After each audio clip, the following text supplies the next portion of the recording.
इस दुनिया के अधिकांश धर्म दावा करते हैं कि ईश्वर ने इंसानों को बनाया, पर मानव विकास का विज्ञान कहता है कि इंसान बंदरों से विकसित हुए हैं।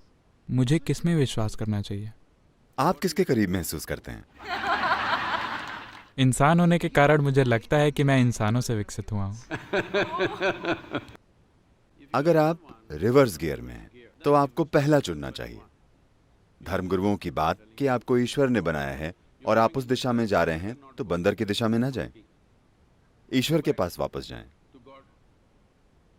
लेकिन अगर आप विकास करना चाहते हैं, तो डार्विन की सुनना बेहतर है, क्योंकि आपके विकास की अभी गुंजाइश है या आप पूरे विकसित हो चुके हैं? मैं पूछ रहा हूं। अभी विकास की गुंजाइश है। विकास की गुंजाइश है। अगर विकास की गुंजाइश है, तो एक संभावना है कि आप उससे बेहतर इंसान बन सकते हैं जो आप आज हैं। तो अगर आप फॉरवर्ड गियर में हैं, तो डार्विन के साथ जाइए, और रिवर्स गियर में हैं तो ईश्वर के साथ। हाँ, क्योंकि अगर आप उस मार्ग पर जाना चाहते हैं, तो भक्ति जरूरी है। भक्ति मतलब डिवोशन, ये शब्द डिसोल्यूशन से बना है, यानी घुलना। आप घुल जाना चाहते हैं अपनी भक्ति के। आपकी भक्ति चाहे जिसकी भी हो, आप उसमें विलीन हो जाना चाहते हैं। तो एक तरह से ये एक तरीका है खुद को कम से कम बनाने का, ताकि आप बिल्कुल शून्य बन जाएं। ये जीने का एक शानदार तरीका है। भाषा में बोलने पर यह अच्छा नहीं लगता कि आप कम से कम बनना चाहते हैं। नहीं, जब आप वाकई शून्य हो जाते हैं, तो आप असीम भी हो जाते हैं। तो भक्ति एक मार्ग है, पर आप में वो नहीं है, क्योंकि आपने थोड़ी आधुनिक शिक्षा पा ली है और आप तर्क से सोचने लगे हैं। अगर आप तर्क से सोचते हैं, तो स्वाभाविक रूप से आप देख सकते हैं कि धरती पर जीवन विकसित हुआ है, इसमें कोई संदेह नहीं है। अगर आप आगे जाना चाहते हैं, तो आपको देखना होगा कि आपके ठीक पीछे बंदर है। एक कदम पीछे और आप वहां पहुंच जाएंगे। जल्दी जल्दी आगे बढ़ना बेहतर है, क्योंकि आज कुछ वैज्ञानिक कह रहे हैं कि आपके और चिंपैंजी के बीच के डीएनए का अंतर सिर्फ 1.23% है। 1.23% बहुत अधिक अंतर नहीं है, है ना? तो अगर आप 1.23% से खुश नहीं हैं, तो आपको अपने विकास में तेजी लानी होगी। योग की पूरी प्रणाली बस यही है, अपने विकास को तेज कैसे करें। आप जो हैं, उसके हर आयाम में उस प्रक्रिया को तेज कैसे करें। अभी आप विकास की बात कर रहे हैं, तो चार्ल्स डार्विन ने जो भी कहा, एक बकरी जिराफ बन सकती थी, उसमें लाखों साल लगे।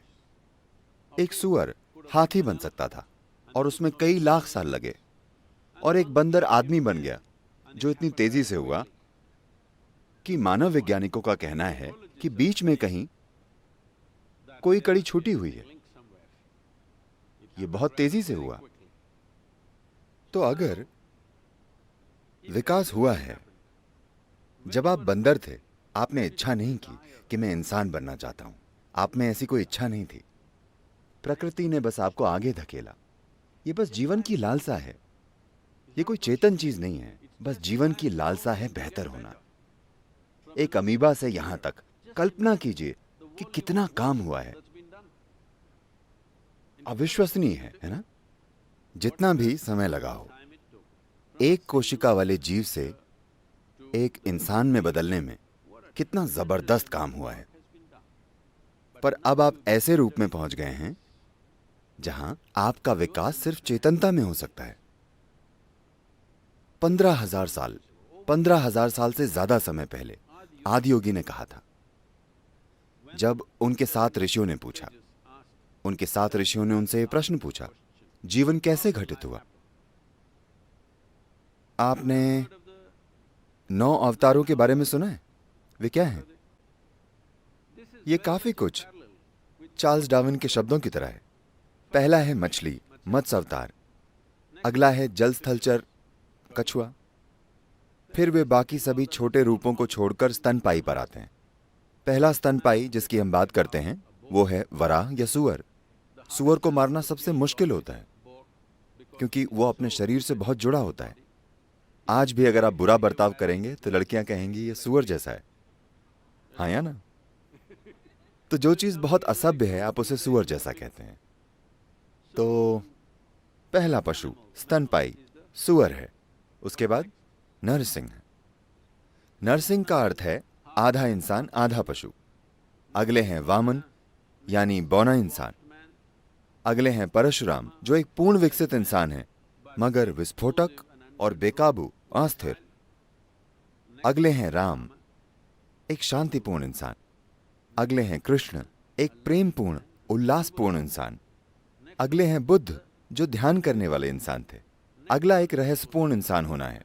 ये उन व्यक्तियों की बात नहीं है, बस उन लोगों को एक मील के पत्थर की तरह इस्तेमाल किया गया। यही जीवन के विकास की प्रकृति है। कई रूपों में ये डार्विन के विकास के सिद्धांत के साथ साथ चलता है। डार्विन के विकास का सिद्धांत सिर्फ 152 साल पुराना है। आदियोगी ने इसके बारे में बताया था 15,000 साल से भी ज्यादा समय पहले। अगर एक कोशिका वाला पशु इतना बड़ा बन सकता है तो क्या मैं और आगे जा सकता हूं? तो आदियोगी बोले। आधुनिक न्यूरोलॉजिस्ट भी इसी बात को अलग भाषा में कह रहे हैं। आदियोगी बोले सौरमंडल और उसकी अंकगणित की प्रकृति को देखते हुए जिस तरह से पृथ्वी, चंद्रमा और सूर्य हैं, ये तीन बहुत महत्वपूर्ण हैं। इसीलिए पूरी यौगिक प्रणाली इन तीन पहलुओं के आसपास है। इन तीनों की महत्वपूर्ण भूमिका है। वे बोले जब तक कि सौर मंडल की कोई बुनियादी चीज नहीं बदलती आपका शरीर और विकास नहीं कर सकता, पर आप चेतनता में विकास कर सकते हैं। चेतनता में विकसित होने से हमारा मतलब है मैं आपको दिखा सकता हूं या हम आप पर प्रयोग कर सकते हैं अगर आप इच्छुक हों। हाँ, हम आपको कुछ सिखाकर आपको दिखा सकते हैं कि आपकी बुनियादी जेनेटिक्स बदल जाएगी 3 से 9 महीनों के अंदर अपने सिस्टम के साथ कुछ चीजें करने पर। अगर आप एक निश्चित अनुशासन अपनाने के लिए तैयार हैं तो आपकी जेनेटिक्स बदली जा सकती है। आपकी बुद्धिमानी का स्तर बदला जा सकता है। जिस तरह आप जीवन का अनुभव करते हैं वो बदला जा सकता है। तो वे बोले आप चेतनता में विकास कर सकते हैं मगर शारीरिक रूप से विकसित नहीं हो सकते जब तक कि ग्रहों की व्यवस्था में कुछ ना बदले।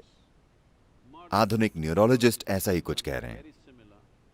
तो अगर आप आगे जा रहे हैं तो डार्विन को चुनिए। अगर आप पीछे जाना चाहते हैं, पीछे कोई बुरी जगह नहीं है। अगर आप पीछे जाना चाहते हैं ये मत सोचिए कि पीछे जाना नकारात्मक है, नहीं। अगर आप विलीन होना चाहते हैं तो ईश्वर की ओर जाइए। अगर आप विकसित होना चाहते हैं, ये एक तरीका है। ये दो अलग अलग तरीके हैं एक ही चीज को करने के।